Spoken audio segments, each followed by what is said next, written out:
you are anything like me or just thinking, why in the world do outdoors men and women wear this garbage? And you got a home here. Welcome to the Go Show, celebrating all things outdoors in this beautiful outdoor playground of a state, nation, and globe that we live in. Appreciate you being here. Appreciate you hanging out with me. And I was just informed that we did not get yesterday's podcast up. I don't know how that didn't happen, but the podcast will be up today's and yesterday's. Toot sweet. I think that's Spanish for something I have no idea, but I appreciate you hanging out. There is an interesting story, and to me, by interesting, that just means that it has to do with a movie, and I've seen it, and it has to do with the outdoors. So I'm like, damn, let's say it's gonna stick in my dome piece until the day I die. And the story goes like this. I have seen this. What's up, Eddie? I have seen this country's march into what Mike Judge brilliantly called idiocracy, and the movie Idiocracy is fantastic in every way. It's fantastic. It's 20 years old, and it basically has become a documentary on just the idiocracy that we see, the idiocy that we see in today's world. But here's where it pulls into the world of the outdoors. There was and if you don't understand the concept of the movie was that only unintelligent people have been breeding for decades. They show like the very buttoned up, educated, academic kind of couple. They're like, we're waiting to have kids, and then they show someone in a trailer with like 19 kids running around. And what that did to the society. So, and they cryo froze two military people, and they wake up just decades later, right? So that same that old song and dance. But Mike Judge is a genius; is brilliant. And the set designer decided that everyone in this new era would be wearing the same footwear. Everything's kind of standard across the board. And they needed to find shoes that everyone could wear, and shoes that looked dumb enough to fit the Idiocracy movie. So it's 20 years ago. The costume designer went to Mike Judge and said, I found this shoe designer that is making this shoe. I think it's perfect. Mike Judge looked at the shoe 20 years ago. Mike Judge looked at the shoe and said, that is absolutely perfect, because only an idiot would wear something like this. I'm not kidding, gang. Crocs. That was the first time we've seen Crocs. You go to the movie Idiocracy, they're all wearing Crocs. And that was because the costume designer thought only morons would wear this type of footwear 20 years ago. That's it. Yeah. That's it. 20 years ago, Crocs were basically brought on the scene by the movie Idiocracy, and now they're everywhere. I am telling you this. I hate Crocs. I hate the look of Crocs. I hate the way they feel. I hate the way everything about them. My kids have Pixar themed, and they're in their teens. One's an adult. Pixar themed Crocs. They have all these little gadgets, little doohickeys that they're putting all over these things. They're awful. They're worse than shower shoes. The athletic slides. There's no such thing as an athletic slide, y'all. And people wearing Birkenstocks with the stocks and socks. Nope. But I have been outwardly, openly against Crocs since they came on the scene, and here in our outdoor world, since they made them in camo. God, they're ugly. They're just absolutely, they're horrifyingly ugly. My son got a pair that actually looked like almost looked like Converse, and they kind of had that vibe to them, and they were the wrong size, so they were dad size now. So I'm like, okay, here's what I'll do. I'm going to use these. I'm going to wear these when I mow the lawn. I mowed the lawn of these things one time. Never like it. Done. Absolutely disgusting. But it's funny, and I feel vindicated. And I've worn some stupid stuff in the outdoors, and we're going to get to that in a moment. But I feel a little bit vindicated knowing that I have spoken out against Crocs, and Crocs were actually came onto the scene in a movie called Idiocracy because only an idiot would wear them. Yeah. And I'm sorry if you wear Crocs. Actually, I'm not sorry. If you wear Crocs, yeah, okay. That's on you. That's cool. That's your vibe. Not mine. I don't like Crocs. But there we go. Which got me thinking, what kind of stupid stuff do we wear in the outdoors? A lot. My buddy from Southern California, one of my best friends in the world, I took him hunting in the Midwest. And this is the first time that he'd been hunting at all. As a matter of fact, his first deer he took was the very first firearm he ever shot. That moment. Deer. I'm like, it's all downhill from here, bro. It just is. Anyway, he's like, in the Midwest especially, he said, why are we dressed up in camo? Why was this a thing? There's just deer everywhere. And you're sitting in a tree stand. Like, why in the world would you wear camo? And he came up with this. What's up, Len? He came up and said, camouflage is dress up for men. We're playing dress up. In the Midwest, you don't need it. Here in Arizona, you definitely need it 100%. But let me tell you about this. First time I went deer hunting in the Midwest, first time, I was wearing a green jacket and camo pants. And those camo pants, not lying, y'all, camo pants were from Old Navy. They were like designer camo. Wasn't even like, a Realtree or AP or anything like that. It wasn't. It was from Old Navy because they were camo. And I thought, okay, I was living in Southern California. I was born and raised in Southern California. I thought, that's camo. And so I took it here because in the Midwest, it's not even, it's like my buddy Ron said, it is dress up for men. You don't really need to do it. And there's so many people, oh, no, Scotty. He did not do better. He did not do better. As a matter of fact, when he took his first deer, I waited about 20, 30 minutes. It wasn't even that. It's probably 10 minutes. A bigger deer came along and just checked. He basically came along to investigate. And I took that up. Yeah. Did better than me. Well, I guess he did better than me. He's batting 1,000. I think he's fired a firearm 2 or 3 times, and he's taken it in each time. So he is batting 1,000 because that's the thing.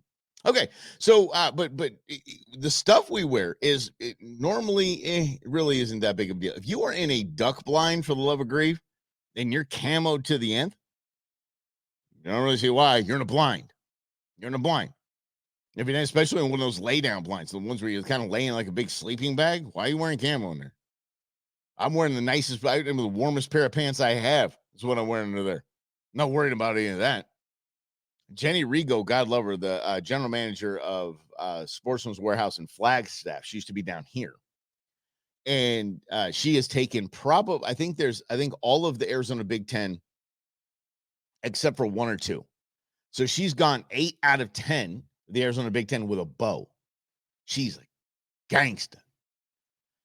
And I mentioned something about something one day and just having a conversation with her. She might have been on the show, whatever it was.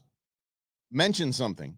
And she just looked at me like I was the biggest idiot on the planet. She said, You mix camo? I'm like, what does mixed camo mean? Is that like an AP Realtree mix? What is mixed camo? She goes, you have one camo jacket in a different pattern in your pants? Yeah. Why? She was clutching her pearls. I would never. I go, you don't mix camo? She goes, no, I look good when I go hunting. She goes, just because I'm in the forest or on the desert doesn't mean I can't look cute. Never forget that moment. I mean, she looked at me like I was the dumbest guy in all of the outdoors. How dare you mix camo? But we do. We wear stupid stuff like Crocs. Good stuff that we wear, though. You guys got to check these out. Especially if you guys do any kind of waterfowl, or if you just want some, or if you camp and you want what I call them camping slippers. My camping slippers are muck boots. Muck boots might be the most comfortable thing ever made. Okay. It is rubberized, yes. But it's not a Croc. Mm-hmm. Yeah, Eddie. Look at if she wears. As you said, I bet she wears perfume too. She might, because she's that gangsta. But if she wears perfume, I want to wear that same perfume because apparently it's an attractant. Because she's taking, like I said, 8 of the 10 Arizona Big Ten big game species with a bow. And with a bow, it ain't like you can cheat like you can with a rifle. You were 200, 250 yards back, 300 yards back, no big deal. I could wear any kind of cologne I want, wear any kind of perfume anybody wants to wear. Don't even have to. I could rub myself in bacon and still be fine with a rifle. With a bow, though, you got to get within 40, 50 yards. Dead. I wouldn't doubt it, though. She goes, oh, no, this is called dose. Maybe she wears doe estrus. I have no idea. Anyway, but those muck boots are fantastic. They're great. They're slip on, slip off. They're so comfortable. Yeah. Sometimes you got to go to the natural bathroom out of the jumping jack, right? Go to nature's bathroom.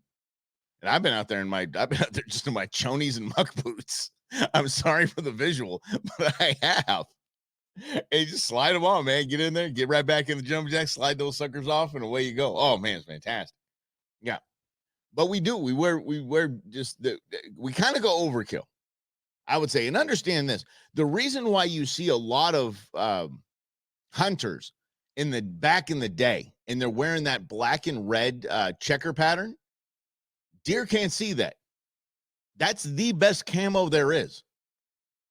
Deer, I have no idea why. Deer cannot see that, but that was the camouflage of the day, was a normal flannel, because, I mean, just the thought of having an entire section of your closet dedicated to hunting clothes back in that day was absurd. It was absolutely absurd. So these guys had that's their flannel they wore, that red and black check flannel. The deer cannot see it. You guys can fact check me all you want on that one. And it kind of goes back to what we talked about yesterday.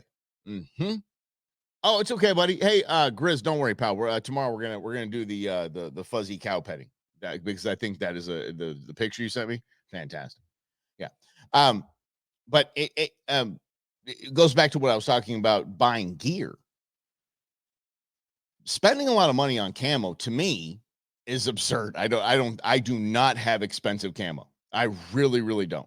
I have camo that either, like I said, bought it Old Navy or stuff. I think the most expensive set I had, I bought it 50% off. It was an Under Armour set. That's my favorite. But I have Field and Stream branded camo pants. I got the Redhead and whatever the Cabela's line was, where they'd have those bins of pants that were like $20 a piece. Yeah. I don't think spending a lot of money on camo is smart. Sorry. I have guys that have jackets that cost more than my boots. And I'm thinking about, I'm talking about nice boots like Tacovas. I'm not talking about, stuff you buy in a Walmart.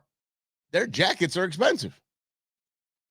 I'm like, dude, I'm just going to stay warm. And look, if deer sees me or elk sees me and they're like, oh, it's because of your crappy camo. Okay.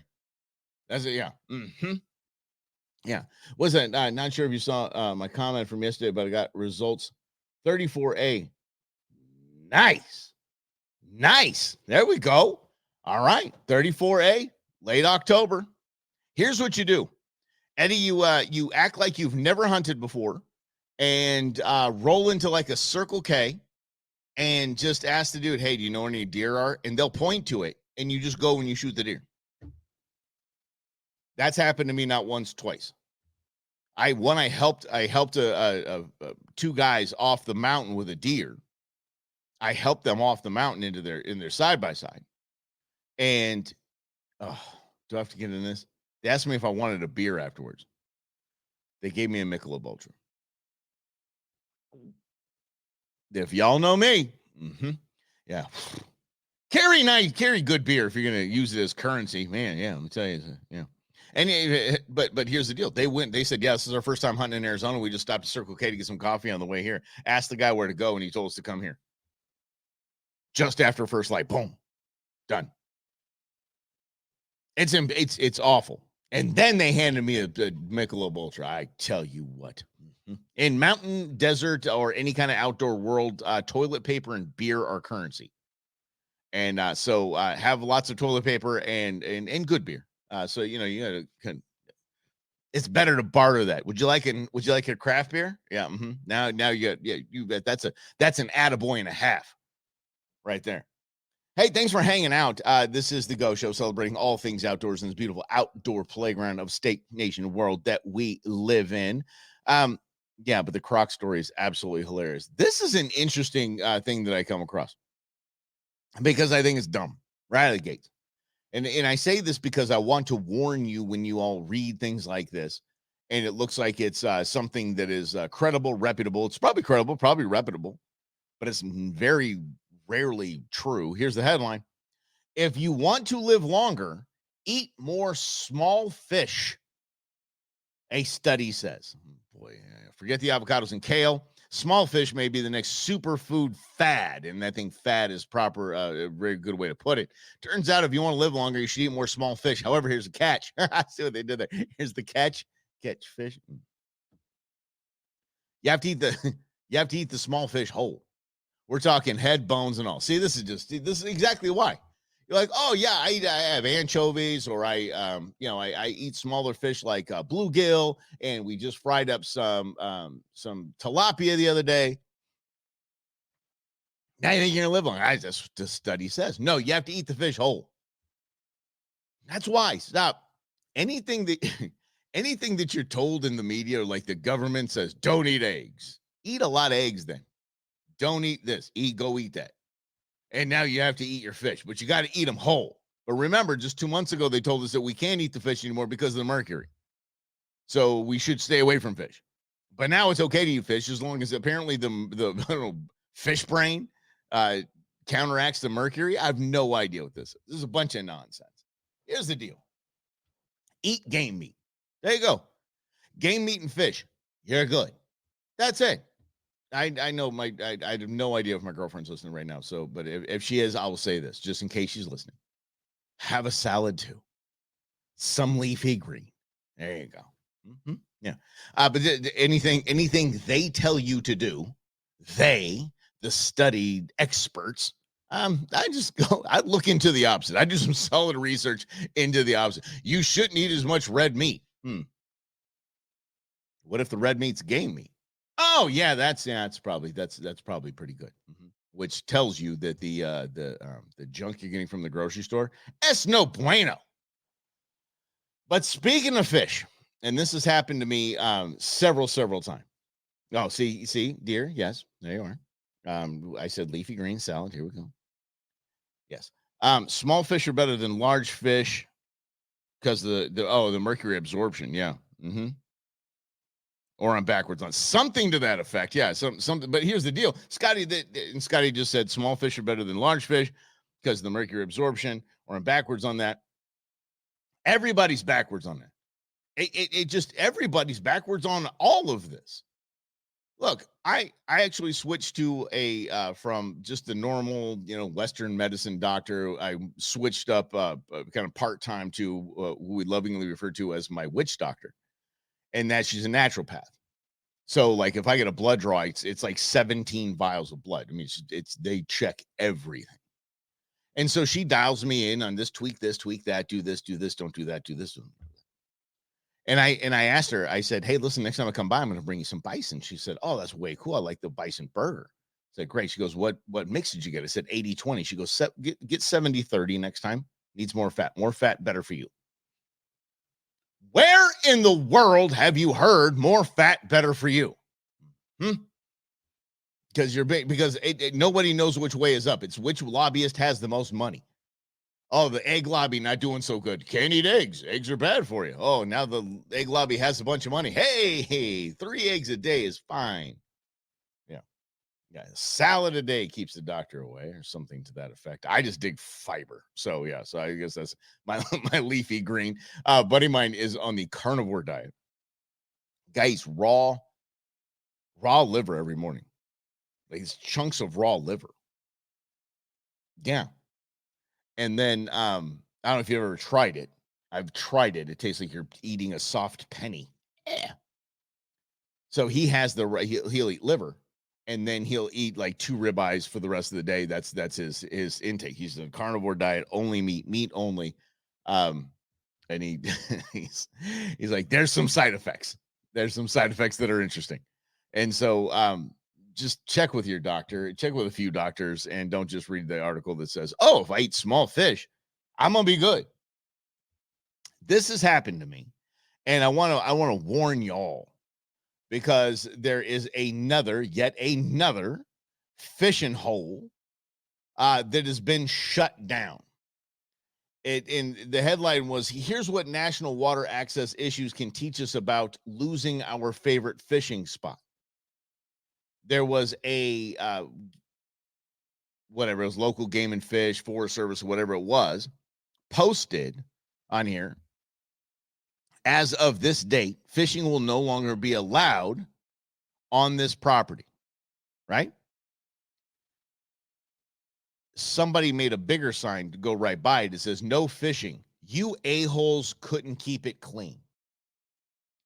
I have to tell you that it's disturbing to me how many times I go to anything. It could be a desert, could be the lake, could be up north. I remember last time I had an elk hunt, I had to basically, it was basically a clear out of the campsite. And that was the best one. Every campsite was just trashed. And I was talking to a buddy of mine who's part of the guide service up there. And he goes, our biggest problem right now in bringing clients in is telling them to come to these sites right here, and just in knowing that it's going to be completely trashed. And I mean, furniture. I'm talking, like, the folding chairs and all that, their camp setup, their grill setups, everything's just abandoned. Just leave it out there. And that's how you get authorities to close a spot quickly. And unfortunately, the terrible thing, the awful thing, is that it falls on us. There's nothing we can do about it. It falls on us. Because look, a-holes are going to a-hole. That's just, they don't care. They haven't been taught. They don't care. There's no amount of signs you can put up that would show somebody that, oh, they need to pack out what they pack in. But it falls on us. If you're in a kayak, have a trash bag with you. You trust me, you're gonna fill that thing. So you got to Pleasant, if you're going along the shoreline, you're gonna find some trash. Desert, same thing. Just have a small bag in your backpack. Hunting, same. Just grab stuff, pick them up. I used to give the kids, intern Nugent, intern Beans, I'd give them 10 cents for every shell that they found, every shotgun shell when we were out hunting. If they found a shotgun shell, I'd give them 10 cents. And by the end of the day, they had a bag full of shotgun shells, and you got a 8-year-old with now a fresh 10 spot in his pocket. He's happy as it gets. And they're actually learning a lesson there too. And I understand, look, especially when you're now bird hunting, I totally get it. The adrenaline of the moment, and you really don't know where you're looking around, and sometimes I don't know where the hell the shell went. I have no idea where it's at. But especially if you're beeline like me, so I'll watch the bird, and then I'll stay focused. I won't even stop staring at that spot because I don't want to miss the bird. And sometimes I'm like, well, crap, I didn't get my shells. So it makes me feel better. I just taking a bunch of them, a bunch of old ones that have been left out there, and try to clean it up.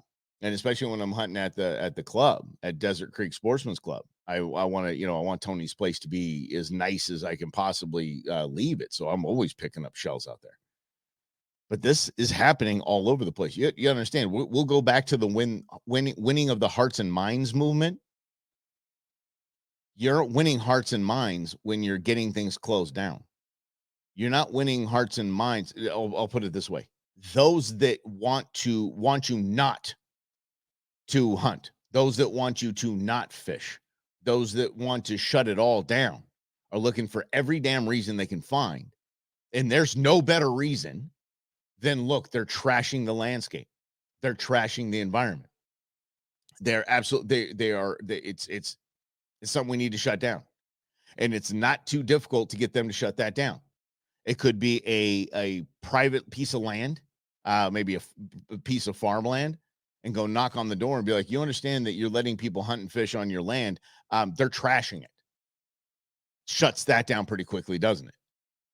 And same with any kind of, you go to any town, city meeting or a city council meeting, things like that, with pictures blown up. Here's what this access area looks like. Here's what this shooting area looks like. Here's what this fishing area looks like. They shut down one. It's not Lake Mary. It's a lake up north. They shut it down because of too many people shut it down to swimming because there was so much tackle in the water. Lines, hooks, lures. People couldn't walk out there. They had to shut it down. No swimming at all. No swimming access. All these kids out there camping, having a good time, want to go swimming in the lake. Nope. Go swimming in the cream of mallard, but hey, whatever. As they swimming, some of them is like, sheesh. Oh, a lure, a hook in the toe is probably the least of your worries in some of those spots. But then shut it down.